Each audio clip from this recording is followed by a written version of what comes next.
xush kelibsan ammajonisi. Xudoga shukr, halim qilyapsanmi debman. Haligi akang kelsin. Bizni uyda ovqatni birinchi dadamiz boshlaydilar. Osham pishibdi-ku. Keling. Qani. Bismillah, boshladik.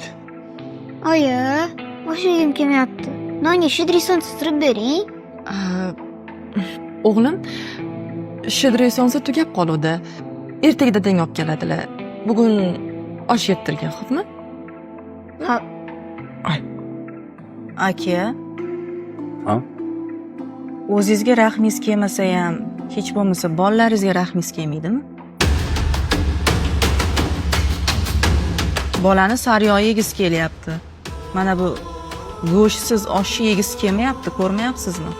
Hamda muzlatgichga to'ldirib qo'ying. Yo nima pulingiz yo'qmi? Yo'q bo'lsa men berib turaman. Lekin bunaqa bolani yaxshi ovqatga zor qilmanglar.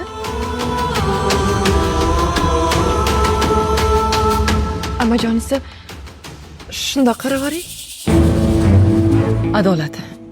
Hozir senga kelinoying sifatida emas, sinfdosh dugonang sifatida gapiraman. Sen qanday qabul qilasan, o'zing bilasan.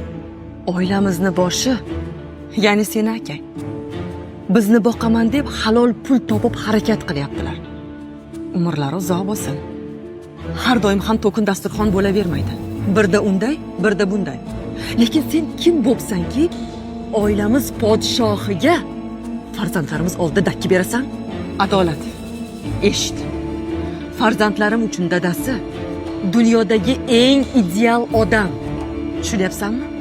Nursulton Ro'ziboyevdek kuchli, Jahongir Ortiqxo'jayevdek boy, Muhammadali Eshonqulovdek aqlli. Akang farzandlarimizni shunchaki boquvchisi emas, ularning dadasi. Tushunyapsanmi? Dadasi.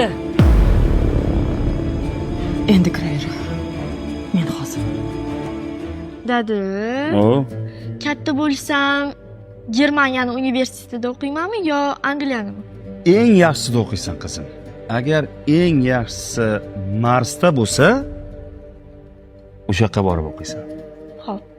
Dada, O, qachon Litvaga olasiz? seni kundaligingdagi 5lar soni 500 ta bo'lgan kuni olaman. Xo'p.